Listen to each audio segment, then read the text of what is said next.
Y ahora tenemos un resumen sobre un tema importante, un aniversario.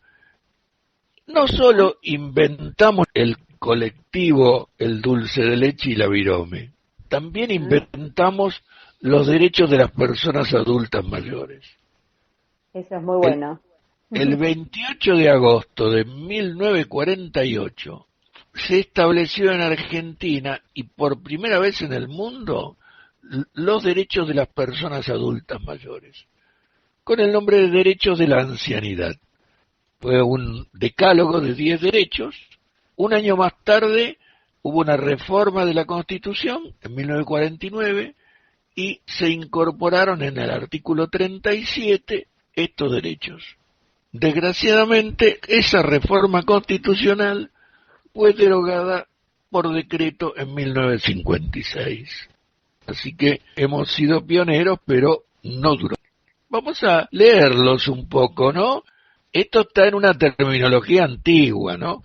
En aquella época se decía ancianidad, hoy se dice personas adultas mayores.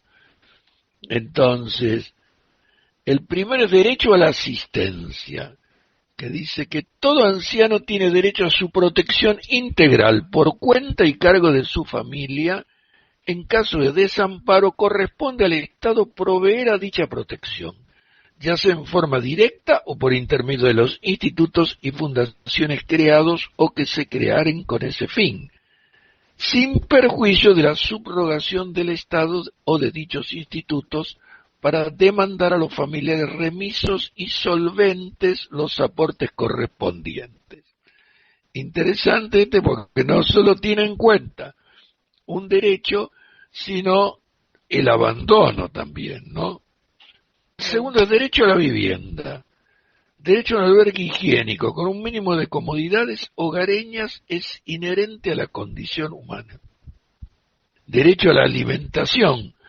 La alimentación sana y adecuada a la edad y estado físico de cada uno debe ser contemplada en forma particular. El cuarto, el derecho al vestido. El vestido decoroso y apropiado al clima complementa el derecho anterior. Derecho al cuidado de la salud física.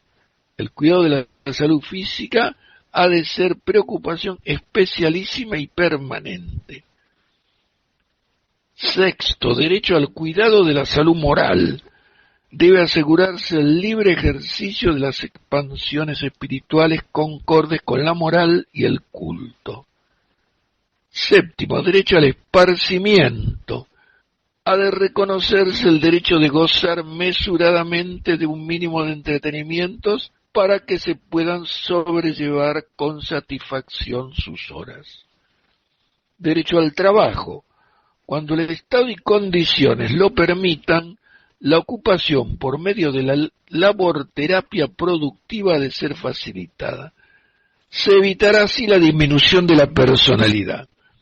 Interesante la forma en que está redactado este octavo derecho, porque no plantea el trabajo como una necesidad de subsistencia, sino como algo que tiene que ver con la dignidad humana, ¿no?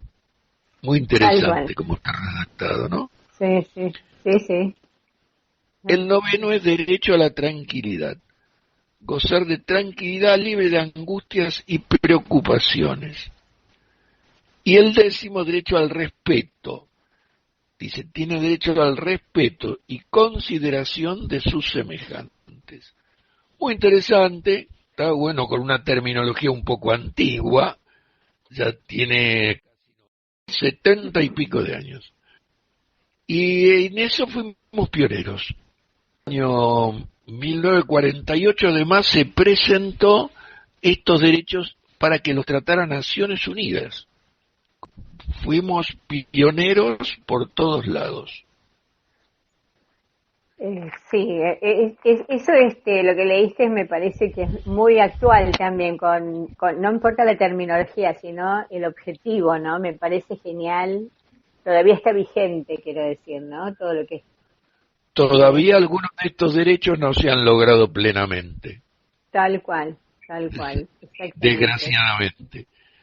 tenemos otra cosa en relación a esto. En 2015 se aprobó la Convención Interamericana sobre los Derechos de las Personas Adultas Mayores. Argentina firmó esa convención y también la ratificó a través del Congreso. Quiere decir que hay un montón de derechos, están ahí detallados, y todavía hay una deuda que es adecuar las leyes internas del país de acuerdo a la convención. Eso todavía falta. Y lo que falta todavía es que Naciones Unidas haga una convención internacional. Eso, así como hay convención internacional sobre los derechos de los niños, sobre los derechos de las mujeres, sobre los derechos de los migrantes, de las personas con discapacidad, ¿no? Hay muchas convenciones que tienen que ver con grupos específicos. Bueno, para personas adultas mayores todavía no está. Así que tendremos que esperar un poquito.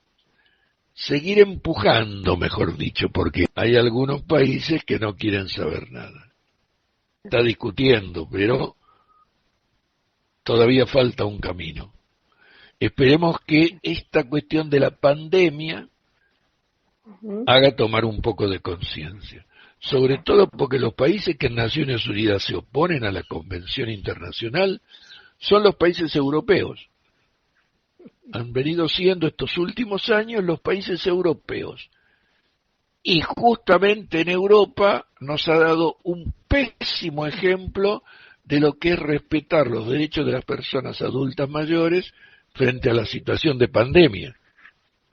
Terrible, ¿no? Lo que pasó. Ya en algunos programas hemos hablado y hay una paginita ahí en nuestra página web que habla de los derechos humanos de las personas adultas mayores frente al COVID. Bueno, esto es un aniversario que se cumplió en esta semana. Me parece muy bueno que lo trajiste porque, te digo, para mí tiene que seguir creciendo, ¿no es cierto? Está muy bien todo lo que manifestaste. Así que por suerte seguimos trabajando.